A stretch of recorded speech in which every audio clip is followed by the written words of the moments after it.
Muy buenos días, amable audiencia. Hoy amanecimos con una leve llovizna, así que si va a conducir, hágalo con mucha precaución. Aquí comienza una nueva jornada informativa, con la información que nuestra gente necesita, veraz, oportuna y desde el lugar de los hechos, junto a sus protagonistas, porque en cada amanecer nosotros lo ponemos al día. Esto es Radio Voz, el poder de informarte bien. Ciudadanía opina rumbo a la segunda vuelta electoral 2025. Crisis en el sistema de salud pública. Voces que exigen soluciones. Niños desaparecidos en Ecuador, cuando la realidad supera la ficción. El Silbón revive en un podcast que mezcla terror y tradición. Alarmante deserción escolar. Jóvenes abandonan las aulas en todo el país. Muy buenos días, querida audiencia. Les saluda el equipo de Radio Voz en nuestra nueva jornada de noticias. Empezamos el día con información clave para usted. Reportes del clima, el panorama electoral, la opinión ciudadana y leyendas que nos conectan con nuestras raíces. Además, no se pierdan nuestro reportaje especial sobre la deserción escolar en el país. Una realidad preocupante que afecta a miles de jóvenes, contada desde las voces de los docentes, autoridades educativas y quienes han vivido esta experiencia de cerca. Acomódese, prepárese un café y acompáñenos porque lo que hoy sucede se lo contamos aquí primero.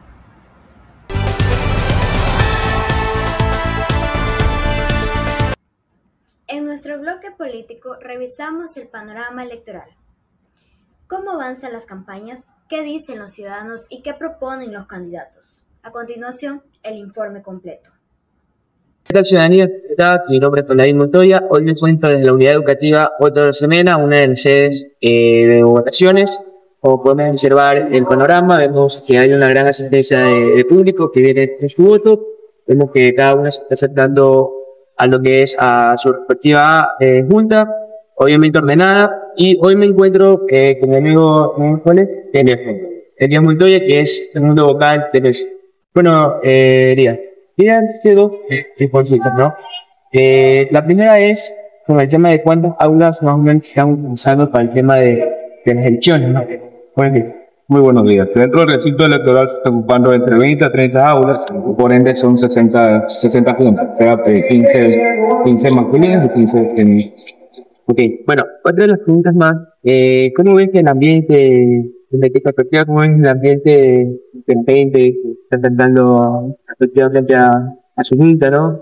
Y está movido y te está lloviendo, ¿no? O que lo ves tranquilo, o más tarde, en el día, deberá más bien.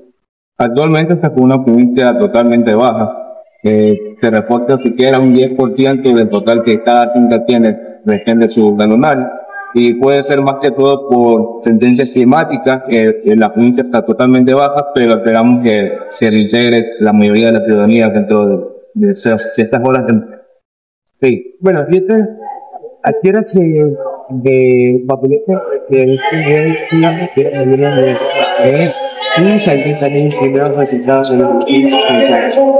Yo creo, opinión propia, que como la primera vuelta tuvo más papeletas, actualmente solo se tiene una. Los resultados entrarían entre 6, 7, máximo 8 de la noche, ya que solo esta vez consta de una sola papeleta.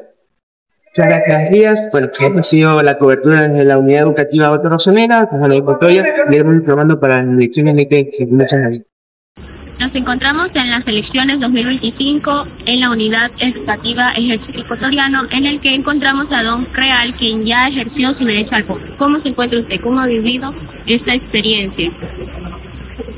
Tranquilo, sin novedades, está todo tranquilo.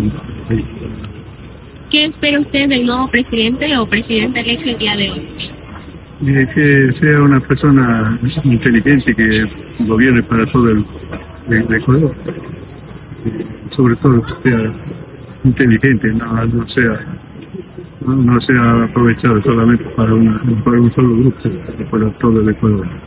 Invítelas usted a las personas que no han salido todavía a sufragar que vengan a dar el voto para que el Ecuador Oye, que no se queden en casa, que vengan a disfrutar y eviten la multa y apoyen al candidato que prefiera. Ok, muchísimas gracias en real, estamos aquí en cobertura para ustedes y seguiremos dando más indicaciones. La jornada electoral ha llegado a su fin en la Unidad Educativa Comunitaria Intercultural Rumillahui, ubicada en la parroquia Sicalpa, Cantón Colta, donde cientos de personas se acercaron a este recinto para ejercer su derecho al voto, donde se habilitaron 26 juntas receptoras del voto, divididas en 13 juntas masculinos y 13 juntas femeninos, garantizando un proceso ágil y eficiente. Según datos preliminares, se estima que la participación llegó a un 95% de los votantes en esta jornada que transcurrió de manera normal. A continuación nos acompaña Caterine Córdoba, presidenta de una de las juntas receptoras del voto. Díganos, ¿cómo transcurrió el día de hoy en esta jornada? El proceso se desarrolló de manera muy normal y tranquila. Iniciamos desde las 7 de la mañana, los votantes llegaron de una manera constante y no se ha presentado ningún inconveniente hasta el momento. ¿Cómo es el proceso de conteo de votos y cuánto tarda aproximadamente? El proceso se cierra en las urnas y se comienza a realizar el conteo de votos de una manera manual, voto por voto, con la debida verificación y presencia de los delegados. Si se hace el proceso de una manera correcta, se demoraría 1 hora como tal. Muchas gracias, presidenta. Con el cierre de urnas, el siguiente paso es el conteo de votos por parte de la Junta Receptora, que se realiza de manera manual, bajo la supervisión de los delegados de cada partido político y el personal del Consejo Nacional Electoral. Luego de esta etapa, el material electoral será entregado a los coordinadores de zona, quienes lo llevarán al centro de procesamiento correspondiente donde se registra la información de esta jornada. Y así concluye una jornada marcada por la participación cívica y el orden y el compromiso tanto de las autoridades como de la ciudadanía. Desde la Unidad Educativa Comunitaria Intercultural Rumillahui, reporta Fabiola Ceballos. Hacemos un alto en la información para dar paso a nuestros anunciantes. Al regresar, la voz de la ciudadanía en nuestras calles. Esto es Radio Voz. Ingeniería, comunicación, administración o enfermería. En la UNEMI tienes la carrera que buscas. Aquí, cada estudiante encuentra su vocación y las herramientas para cumplir sus metas, con aulas modernas, laboratorios bien equipados y un equipo docente altamente calificado. Descubre la universidad con amplia oferta académica, moderna y centrada en tu formación. Elige tu camino, elige UNEMI y hazlo realidad.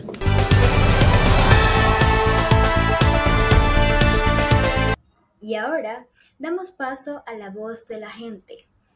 ¿Qué opinan los ciudadanos sobre los temas que nos afectan a todos? Escuchemos sus percepciones sobre la crisis en el sistema de salud pública y sobre los niños desaparecidos en el Ecuador. Niños perdidos en Ecuador cuando la realidad supera la ficción. En Ecuador todos los días desaparece al menos 2, 3 niños y nadie habla de eso.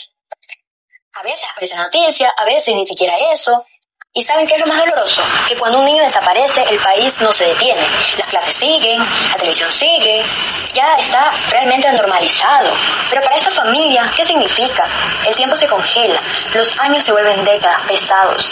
Por eso hoy quiero hablarles de eso, de la desaparición de niños, adolescentes, de las personas en general en Ecuador, en nuestro país. Porque si ese país no quiere ver la realidad, yo sí la voy a mostrar. En este momento vamos a visualizar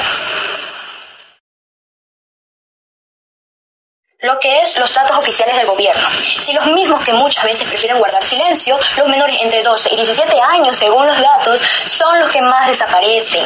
Quiere decir los menores de edad. ¿Por qué? Porque son más vulnerables, porque pueden ser mayormente manipulados. ¿Y en dónde? En Guayas, en Pichincha, en Manabí, en su mayoría.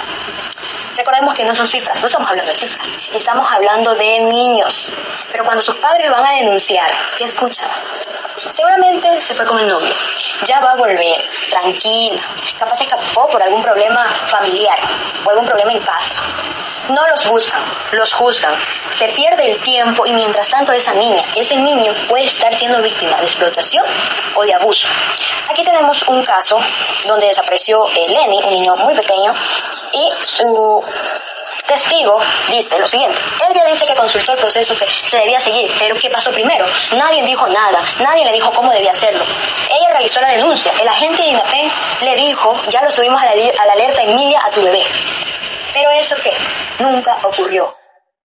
Le mintieron y le dijeron que ya estaba incluso buscando al niño. Por eso ella exige que se active para encontrarlo máximo, con su difusión máxima, con carteles, con muchas actividades. Pero ya después de tiempo, la denuncia de la desaparición de Lenny es de muchas, de niños que se han perdido, de niñas, adolescentes, donde el ministerio asegura que ellos siguen el caso de cada uno. Recordemos, como dice aquí, no son porcentajes, son seres humanos, donde incluso desaparecen y no se sabe más. Como les decía, ellos pueden estar siendo víctimas mientras se pierde el tiempo, o pueden ya estar muertos, sí, muertos, porque esa es la verdad que nadie quiere decir en voz alta.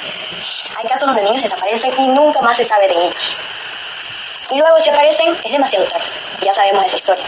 Algunos son víctimas de violencia, otros enterrados en zonas rurales y otros simplemente se fuman, no queda nada. Porque en Ecuador también se oculta, se encubre, se tapa. Hay redes que operan en silencio. Redes que reclutan forzadamente hoy en día las bandas y muchas veces están involucradas autoridades, policías, funcionarios. Pero ¿quién controla todo esto? Nadie. Realmente nadie. No se ha visto evidencia que nadie. ¿Quién protege a los niños? Nadie. En este sistema. Y aunque ese país, como decíamos, tiene sistemas como la alerta Emilia, la alerta Alba Kenneth y una app llamada Alerta Desaparecidos, la verdad es que esas herramientas o esos mecanismos no siempre funcionan. ¿Por qué? Porque depende de los que están detrás de esa investigación. Se activa tarde, no hay coordinación, no hay personal suficiente. Y muchas veces las familias son las que terminan buscando solas, repartiendo volantes, subiendo fotos a redes sociales, rogando a las personas al menos que le crean, porque en muchos casos se los culpan a los padres. Porque aquí cuando desaparece una niña lo primero que hacen es no buscarla, es culparle. Culpar a la familia, culpar su ropa, culpar su carácter. Y nadie le pregunta quién se la llevó, quién la ocultó, quién fue detrás de toda esa operación, quién la está usando, explotando, vendiendo tal vez. Y si les digo que esa realidad no está lejos de una historia que les voy a contar a continuación, pero vamos a visualizar un video. Pero creo que ya no haya desaparecido. Suficiente tenemos con el dolor que llevamos a puerta. Suficiente tenemos esa rabia que tenemos de que el Estado no nos dé respuesta. Cada día, como ustedes saben, los desaparecidos siguen aumentando. La DINASER, por su parte, asegura que en cada caso es investigado, que no hay cifras, sino rostros y también familia. Aquí no existe cifras, sino rostros, sin buscar. Esta realidad, como les decía antes de ver el video, no está lejos de la película Sound of Freedom, conocida como la película que se hizo basada en Ecuador, en las tierras de Ecuador. Y vamos a ver para tener contexto de esto, ¿sí?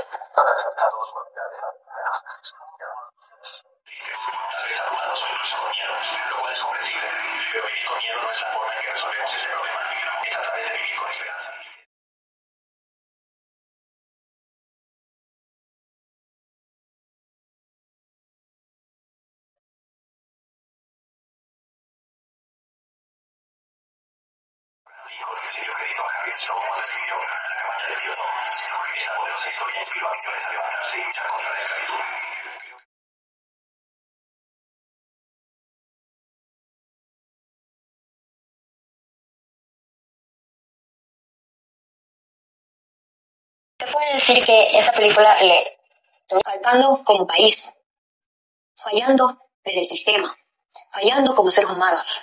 Digamos, en esos casos extremos, todo está manipulado detrás de personas con autoridad y poder que no quieren que se sepa porque pueden ser afectados. Finalmente, las denuncias, ¿cómo serían los procesos? La denuncia debe hacerse ante la Policía Nacional, la Fiscalía. Posteriormente se activa según un sistema que definan ellos como la alerta Alba o la alerta Emilia. Según el caso, el Ministerio de Gobierno, el Ministerio de Justicia, la Policía, la Fiscalía tienen diferentes roles coordinados para su búsqueda, pero siempre existen problemas de comunicación porque se pasan tirando la bolita. Ya dicen mil excusas, como hablamos, limitan la investigación. La Defensoría del Pueblo, organismos internacionales como la OEA, CIDH han emitido recomendaciones para mejorar los protocolos y el trato, es importante, el trato de víctimas de los desaparecidos, el trato de esas familias que el país está dando. Sobre todo, las mujeres desaparecidas señalan la necesidad que protocolos deben ser muy específicos, porque pues las niñas y adolescentes son las que hoy más en día están en riesgo de violencia, entre otros. Las familias siempre van a enfrentar un obstáculo, pero al final de ese camino, la historia, el final, sigue siendo el mismo. No hay un antes y un después, una respuesta. No hay, simplemente esas familias tienen una luz y una esperanza diaria de tener una respuesta o un milagro, que en muchos casos lo hizo, pero porque se les salió de las manos, de esa manipulación de información, del proceso. Se podría decir que falta capacitación, equipamiento de los policías, fiscales, la difusión de la información, cómo está manejando esta situación. ¿Pero por qué? Porque no quieren hacerlo o probablemente no pueden. Esta es una duda muy grande realmente, donde los padres no duermen, gobiernos no actúan. Esto no es una historia de cine, esto es Ecuador. Mientras no hagamos algo como ciudadanos, como humanos, a reflexionar, a pensar sobre esta situación, a no seguir el dogmatismo, no seguir siendo un hombre masa, seguiremos fallándonos a nosotros como país, como símbolos patrios de valores. Yo elijo hoy en día no callar. Porque si hoy desaparece un niño que no conoces, mañana puede ser tu hermano, tu prima, tu hijo, un familiar. Yo no quiero normalizar esto, yo no voy a callar. ¿Y tú? ¿Y ustedes, televidentes? ¿Van a hacerlo? Porque cuando un niño desaparece, alguien lo busca con urgencia. Se vuelve un silencio que se desvanece con el tiempo. Porque cuando una madre va a la policía, ni siquiera le presta la mayor importancia. ¿Hasta cuándo vamos a mirar al otro lado? ¿Hasta cuándo vamos a evitar esto? En ese país que los niños se pierden, desaparecen, los terribles personas que se llevan y nunca más vuelven, que sus nombres ni siquiera aparecen en la televisión, ni siquiera salen a la luz, porque no son importantes. ¿Dónde están los protocolos? ¿Dónde está el seguimiento a esa denuncia? ¿Por qué no tenemos cifras cada mes actualizadas? ¿Por qué no nos informan? ¿Por qué no da una buena intención a esta situación que se está presentando? Yo no vengo a estar del lado de nadie. Aquí yo no vengo a dar soluciones, pero sí quiero decir lo que tú también piensas y no te atreves a decir. Bienvenidos a Radio Voz, el espacio donde analizaremos las realidades que nos afectan como sociedad. Hoy abordaremos una problemática que golpea a miles de ecuatorianos, como lo es la crisis del sistema de salud pública. Como conocemos, hay hospitales sin insumos, falta del personal médico y un brote de muchas enfermedades prevenibles. Eh, Estas son algunas de las señales de un sistema que clama por una atención urgente. Pregunto, ¿cómo llegamos a este punto? ¿Qué responsabilidades tiene el Estado ecuatoriano? Acompáñenme en este análisis. Como sabemos, los brotes de enfermedades son prevenibles. A inicios de este año, Ecuador enfrentó el peor brote de tosferina del siglo, con un total de 300 casos reportados, y es preocupante porque muchos fueron en niños pequeños. ¿Cómo es posible que una enfermedad prevenible resurja de esta forma? No olvidemos también que el Estado ecuatoriano eh, ha reportado en la Amazonía ecuatoriana estas nuevas enfermedades de los casos de leptoporosis y de la fiebre amarilla en la provincia de Morona, Santiago. Estas no son noticias del pasado, son noticias de ahora, están ocurriendo ahora mismo. Esto que está pasando no es nada nuevo. Es una enfermedad crónica que ahora mantiene el Estado y el sistema de salud. Podríamos catalogarlo que es un paciente en coma, pero tal parece que el Estado ya decidió desconectarlo. Tenemos, como mencioné, hospitales con personal trabajando a doble turno, eh, sin pago a tiempo en muchos de los casos. Pero eso no es todo, lo más grave es que nadie quiere asumir responsabilidad. Como hemos visto, cambian ministros, cambian los discursos, pero el dolor sigue. Es realmente indignante la situación que se vive con el sistema de salud pública. No se trata solo falta de dinero, eh, se trata de prioridades, de ética, de una gestión eficiente pública que sea eficiente. Se trata de vidas humanas que se pierden día a día. Nuestro sistema de salud lleva años enfrentando estos recortes, años. Una negligencia, una falta de la voluntad política. Para hacer énfasis, tenemos datos del Ministerio de Salud Pública y la inversión per cápita en la salud ha mostrado un crecimiento insuficiente en los últimos 5 años. Son propios datos del Ministerio de Salud. ¿Esto qué ha traído? ¿Qué ha traído como consecuencia? ¿Qué ha traído esta inversión per cápita? Eh, una atención médica que no alcanza a cubrir las necesidades básicas de la población, los hospitales públicos desabastecidos, podemos observar largas listas de espera, eh, y médicos que lamentablemente se ven obligados a cubrir con lo mínimo. Ya ellos se abastecen a cubrir sus necesidades con lo poco que el Estado les da. Ahora le pregunto a usted, estimado oyente, usted que me escucha, ¿vamos a seguir callando esto? Cuando usted denuncia, cuando usted exige, cuando usted expone, se convierte en parte del cambio también. Sí, sí, estimado oyente, se convierte en parte del cambio. Y algo muy importante, en las próximas elecciones evalúe, pregúntele a su candidato qué piensa hacer para mejorar el sistema de salud, el que se nos cae a pedazos. No se conforme con las promesas vanas, con las promesas vacías, no. Quizás sienta que es poco lo que podemos hacer, pero incluso una sola voz puede generar mucho eco. Ahora imagínense que sean miles. Imagínense a un país entero exigiendo una salud digna. Imagínense un país entero exigiendo la salud. Es hora de decirlo. Esta crisis no es una casualidad.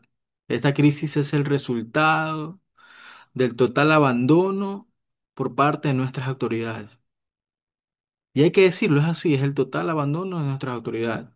Me pregunto, ¿dónde están los recursos destinados al sistema de salud? ¿En dónde? ¿Dónde está la gestión?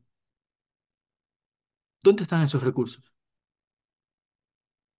No podemos seguir aceptando que se juegue con la vida de las personas por falta de medicamentos o por falta del personal que sí está capacitado. No podemos aceptar que se siga jugando con él. ¿Dónde están las prioridades en este caso del Estado? El sistema de salud debe ser una prioridad para ellos. Desde mi punto de vista, el Estado ha fallado en su deber más básico, proteger la vida de los ecuatorianos con un sistema de salud digno. Esto no es solo una crisis, esto no es una sola crisis de salud, esto es una crisis de moral, ética por parte del Estado. Pero a mi parecer parece que se les ha olvidado que la salud ya no es una prioridad nacional, como muchos otros temas que no quiero entrar en teoría en este momento porque estamos tratando lo del sistema, sobre la crisis del sistema de salud pública.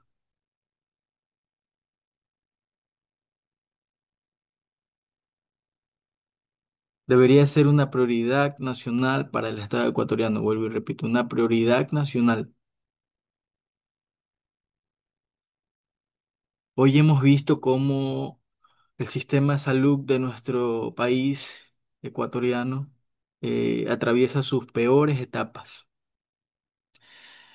enfrentándose día a día al miedo, a la soledad y al desamparo por parte de nuestras autoridades. Hemos hablado desde el dolor, pero también desde la esperanza. También desde la esperanza, estimados oyentes. Cabe recalcar que no es por falta de médicos valientes, no. Nuestros médicos están ahí. Vuelvo y repito, no es por la escasez del talento humano, porque por lo contrario nuestros médicos están totalmente predispuestos, comprometidos. Es por la falta de visión y compromiso de quienes nos gobiernan. Sí, hay que decirlo, esa es la realidad. La falta de compromiso de quienes nos gobiernan. Creo que como ciudadanos debemos de informarnos, exigir y proponer. Hay que proponer. Tenemos la necesidad de proponer. No podemos quedarnos callados mientras el sistema de salud nuestro se colapsa. Debemos de tener en cuenta que la salud no es un lujo. No, estimados oyentes, la salud no es un lujo. Es un derecho de todos nosotros. Es un derecho. Es un derecho que no se mendiga, se exige. Por lo contrario, se exige. Ese es el sistema de salud. Merecemos como ecuatorianos un sistema de salud digno por parte de nuestras autoridades. Esperemos y tomen cartas en el asunto, hagan énfasis en el sistema de salud que hoy en día tenemos y puedan corregir todos los errores que se vienen suscitando día tras día. Recordemos que opinar también es construir un país mejor y hoy lo hemos hecho. Hemos opinado desde el dolor, pero también desde la esperanza.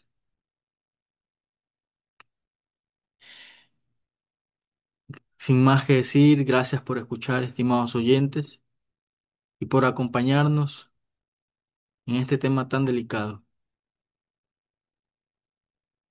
esperando que nuestras autoridades, vuelvo y repito, tomen cartas en el asunto.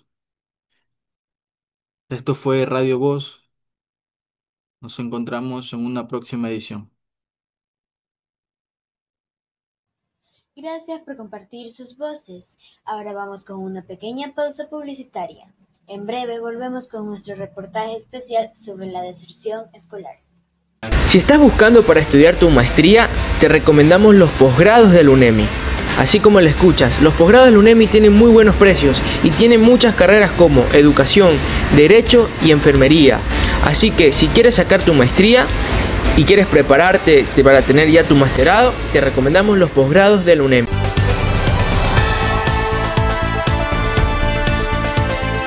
Es momento de nuestro reportaje especial del día.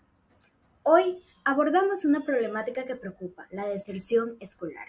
¿Por qué tantos jóvenes están abandonando sus estudios? Escuchemos los testimonios de docentes, autoridades y estudiantes.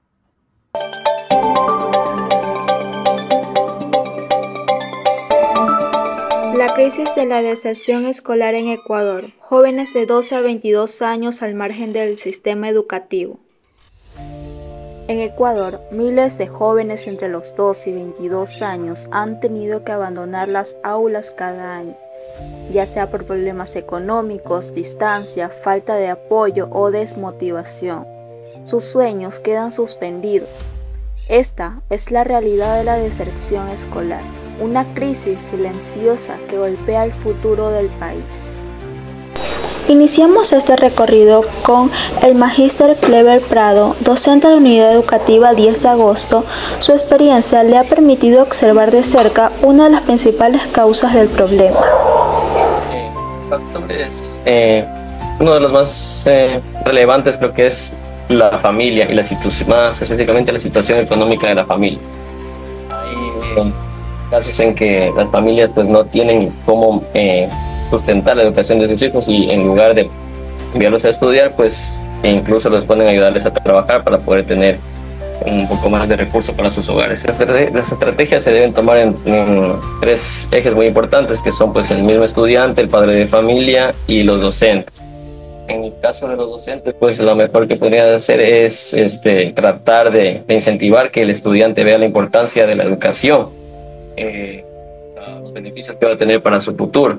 En el caso de los padres de familia, pues ver la manera en cómo generan algún recurso para que el estudiante no pues desista, sea desertor del sistema educativo, y los estudiantes pues en cuyo caso más sería poner un poco de parte en que bien sí, pues para muchos jóvenes que a esta edad han tenido pues, la desdicha de tener que trabajar y estudiar a la vez, pues tienen que un poquito más de parte en coordinar sus estudios. O sea, todo funciona si las 3 partes están bien.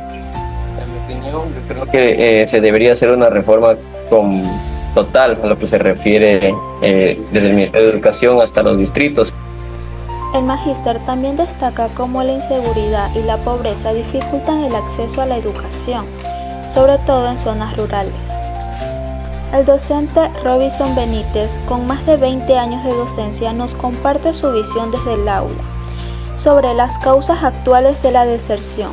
Yo creo que en el país en la actualidad existe un buen número de deserción escolar por la falta de seguridad, es decir, la inseguridad que muchos padres de familia están viviendo, y algunos de ellos acceden a no enviar a sus hijos a sus escuelas. Otra causa también podría ser la parte económica. Hoy en día no hay mucha gente de trabajo, y al no haber la parte económica, pues no están en condiciones de comprar sus útiles escolares y todo en la parte de educación. Tenemos que ser un poco flexibles con los estudiantes, tenemos que ponernos en la situación de ellos y tratar de recibir tareas, recibir trabajo, acorde también a la parte económica.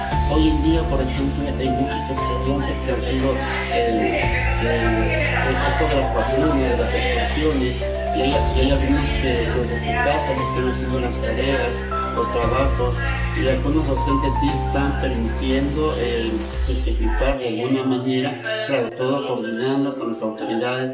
Esto pasa en las escuelas, colegios y universidades. Marta Muñoz, directora de la Unidad Educativa 10 de Agosto, recalca que este problema tiene raíces estructurales. El problema de la deserción escolar es un problema muy grave. No se puede determinar una causa en particular, sino varias, y también es muy evidente la situación económica, social. Entre ellas podríamos citar la pobreza, podríamos citar violencia, en algunos casos también desastres naturales, y esto lo que ha llevado a traer consecuencias, los jóvenes se induzcan a la delincuencia y a buscar otro tipo de actividades, alejarse pues del ámbito escolar como tal. Los niños a partir de 11, 12 años tendrían mucho más afección, porque es donde se está desarrollando ya su personalidad, sus bases, y ellos son más propensos a caer en la delincuencia o en situaciones de riesgo para sí y para su familia. Bueno, recomendación, siempre buscar ayuda, buscar una orientación independientemente de ese factor económico, del factor socioemocional que estén atravesando. Repensar y creer que la educación es la base para sus logros a futuro. El profesor Freddy Ruiz reflexiona también sobre el abandono de valores y el entorno familiar. La principal deserción de los alumnos a nivel nacional es por la situación económica, por la falta de los ingresos económicos de los padres, y al tener 2 o 3 o 4 hijos no pueden solventar la situación económica para cada uno. Si tiene para un estudiante, no tiene para otro. Recordemos que nuestro país actualmente está por los suelos, los crímenes, las violencias que hay, ¿sí? Imagínense usted que un padre que vive lejano en la pobreza no tiene, y al ver que tiene que trasladarse de un lugar a otro a través de un automóvil, a través de un vehículo. Entonces eso de la importancia de la situación económica y también la pobreza que existe, y al no tener ese factor importante, obliga a que los alumnos se retiren de los centros escolares y no puedan continuar con sus estudios. Mi mensaje como docente, yo le diría a todos los jóvenes, ¿sí?, que luchen, ¿sí?, que salgan adelante, que no se decepcionen, que logren sus metas, sus sueños, y que siempre los cumplan, porque en la vida no hay nada que no se pueda lograr. Todo con ahínco y confiando en Dios se puede lograr y ser alguien en la vida. Pero más allá de las estadísticas, hay historias como la de una joven de 23 años que tuvo que abandonar sus estudios universitarios. Actualmente tengo 23 años. Estudiaba en la Universidad Técnica de Babahoyo, Quevedo. Mi carrera era online, pero me pedían que me presentara seguido a la universidad, y como yo vivía en Guayaquil, se me complicaba mucho en el tema económico, y tampoco tenía familia allí para que me ayude con eso. En ese entonces recién salíamos de la pandemia del coronavirus, así que en mi hogar no contábamos con el ingreso suficiente para mudarme de ciudad y continuar con mi vida. Para ser sincera, sentí frustración al ver que mis compañeros del colegio avanzaban con sus estudios universitarios y sus metas, y yo no, y eso me dejó. Ahora estoy centrada en trabajar, pero también quiero seguir aprendiendo conocimientos, y para hacerlo necesito fuerza de voluntad y un ingreso económico estable. De cada caso de deserción escolar hay un rostro, una historia y un sueño suspendido de cada estudiante. La pobreza, la inseguridad, la falta de apoyo económico son las principales consecuencias que aún necesitan soluciones. Sin educación, el futuro de los jóvenes se vuelve incierto. Por eso, hoy más que nunca, se debe mirar con seriedad este problema, para trabajar en conjunto, para evitar que las aulas se queden vacías y los estudiantes puedan culminar sus estudios. Una historia que nos invita a reflexionar. Hacemos una última pausa y enseguida volvemos con leyendas que forman parte de nuestra cultura. Solo aquí, en Radio Voz. Infórmate, comunícate y conéctate. El CIEN de la UNEMI te ofrece radio, prensa digital, televisión y también redes sociales, todo en un solo lugar. Comunicación universitaria que transforma. CIN, Sistema Integrado de Medios de la UNEMI.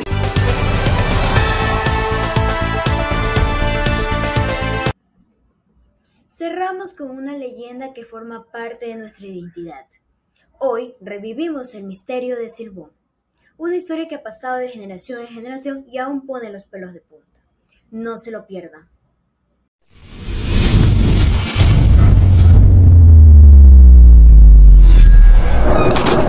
Hay historias que se cuentan en voz baja, relatos que parecen solo cuentos, hasta que alguien desaparece.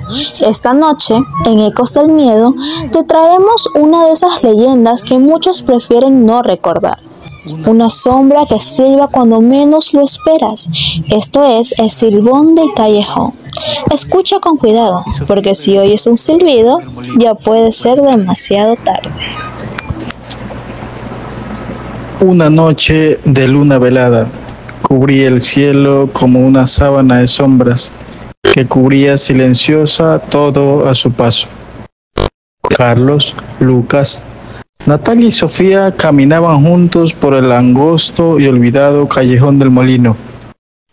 Volvían de una fiesta, pero la alegría se desvanecía poco a poco, como si el aire mismo arrancara lentamente la felicidad de sus rostros. Las luces temblorosas de los faroles lanzaban destellos moribundos, como si les costara mantenerse despiertos. El eco de sus pasos rebotaba contra los muros de piedra, y en ocasiones parecía que otra serie de pasos se sumaba a la marcha, fuera de ritmo, burlona y cadenciosa. como si alguien invisible caminara tras ellos. Una brisa helada comenzó a arrastrar hojas secas por el suelo empedrado. Las ramas de los árboles crujían y el viento silbaba por entre ellas con un sonido que parecía tener voluntad propia, como si algo invisible intentara hacerse notar sin mostrarse aún. Ese camino tenía historia, una historia antigua, tejida con susurros y advertencias. Muchos evitaban cruzarlo de noche, otros ya no podían contarlo. ¿De verdad vamos por ahí? ¿No les da miedo el famoso silbón? Dicen que su silbido suena diferente según qué tan cerca esté, y que nadie corre lo bastante rápido cuando lo escucha. Silbón, ven a buscarme. Tengo unos huesitos para ti. Capaz, y se lleva a Asha primero, por andar creyendo en cuento de viejas. Lucas, ¿por qué siempre haces chistes de todo? Hay historias que no nacieron para hacernos reír, sino para advertirnos. Mi abuela juraba que el silbón no soporta la burla, que cada carcajada contra su leyenda lo hace más fuerte, más real, y que en su saco lleva los huesos de quienes lo desafiaron. Así que ríe todo lo que quieras, pero si lo escuchas silbar, no digas que no te lo advertí. Ya, suficiente. Caminemos rápido. Entre más hablen de él, más real se siente. No quiero pasar la noche soñando con silbidos y sacos llenos de huesos. Mejor evitemos hablar de eso y salgamos de aquí lo más pronto posible.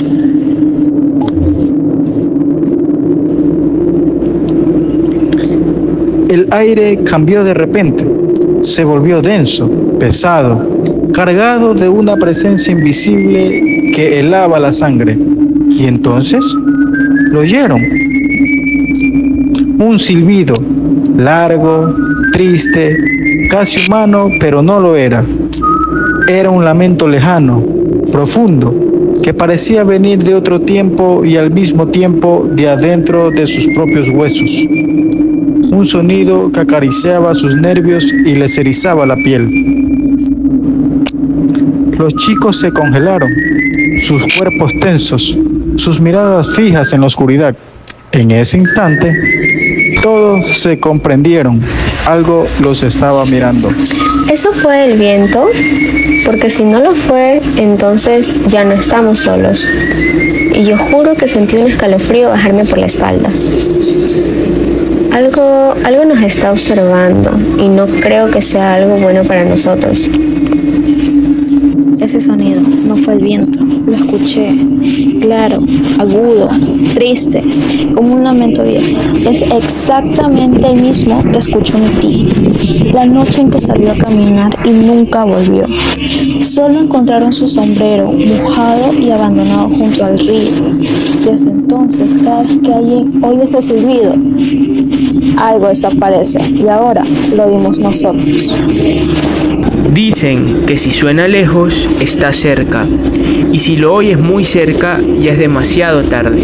Quizás ya nos está mirando desde algún rincón. Tal vez ya eligió a su próxima víctima.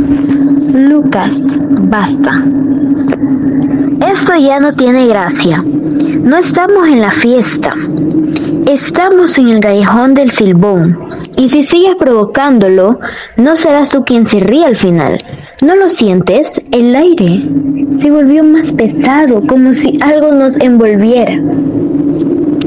Avanzaron sin hablar, intentando convencerse de que no era nada más que su imaginación.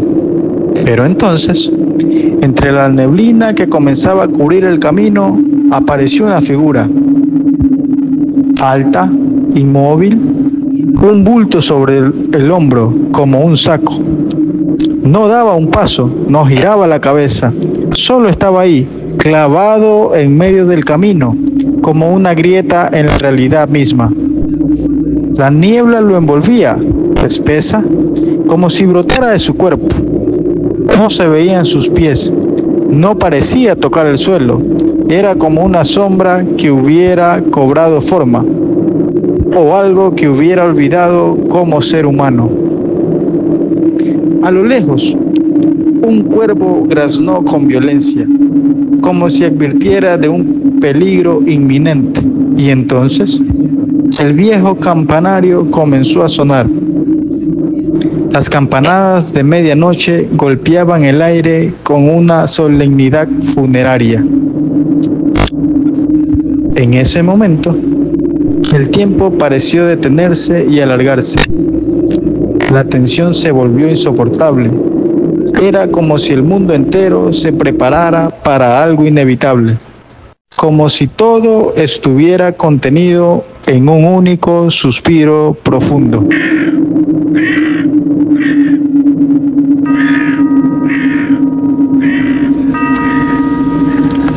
Debe ser alguien del pueblo, voy a ver. Quizás perdió algo o está herido, no podemos dejarlo así. No lleva linterna ni celular. ¿Por qué está tan quieto? No parece real, pero no puedo quedarme sin hacer nada. No, mira bien, no proyecta sombra. Eso no es humano. Retrocede, Asha. Mira sus pies. Están flotando. Te lo ruego. No te acerques más. Algo no está bien con él. Está adelante.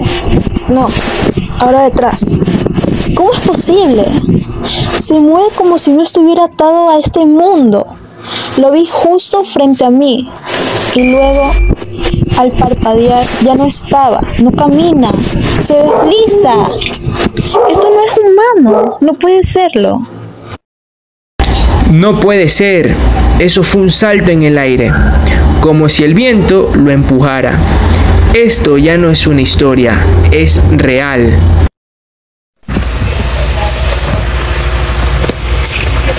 Corran, no miren atrás ni un segundo. Nos quieren meter miedo y lo está logrando.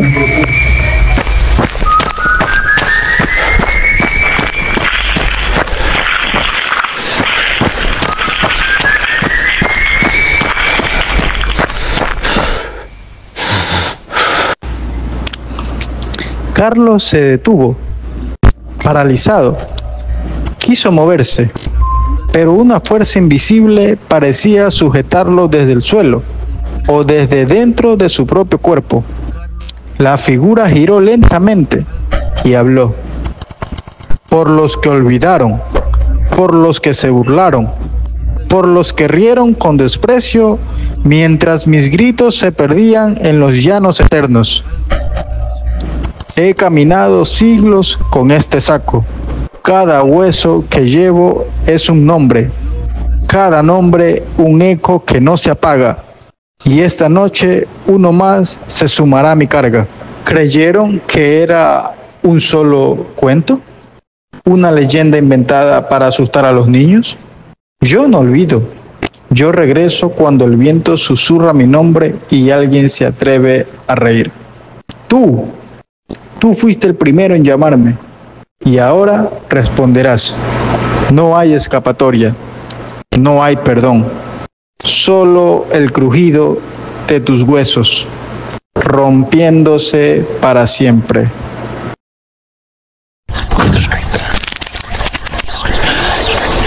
Carlos, no, por favor no te vayas. Abre los ojos, míranos, haz algo. Esto no es justo. Esto no puede estar pasándonos. Éramos solo un grupo de amigos volviendo a casa. Y ahora estás ahí, como si ya no quedara nada de ti. Déjalo. Por favor, suéltenlo. Ya no hay nada más que podamos hacer. Esto es el final. Por favor, te lo suplico. Ya hiciste lo que querías. Déjanos. No queremos seguir en este juego de sombras, solo queremos vivir. Si te queda algo de compasión, déjanos salir de este callejón.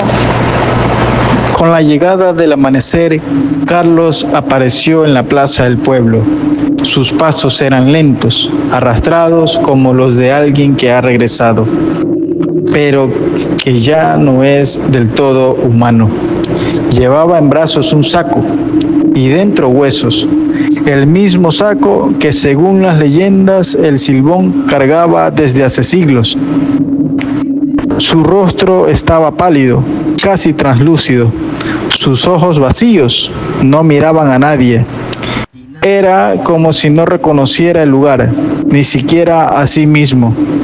Nadie se le acercó. Nadie se atrevió a pronunciar su nombre, porque todos sabían que, aunque llevaba el cuerpo de Carlos, ya no era él.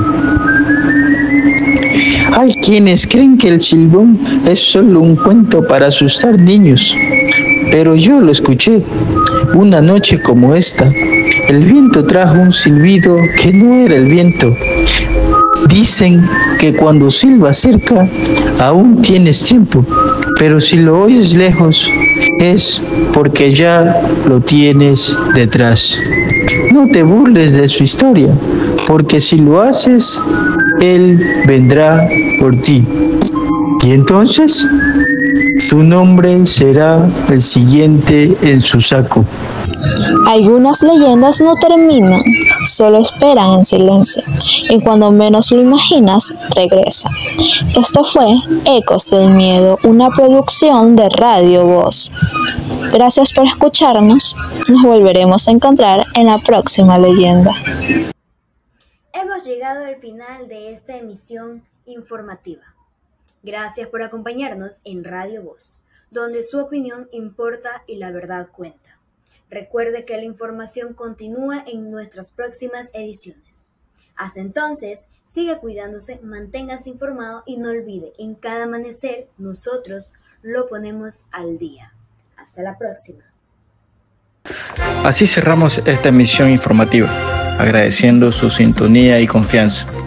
Recuerde que estar bien informado es estar un paso adelante. Nos reencontramos en nuestra próxima entrega, con más hechos, voces y verdades. Esto fue Radio Voz, el poder de informarte bien. Hasta pronto.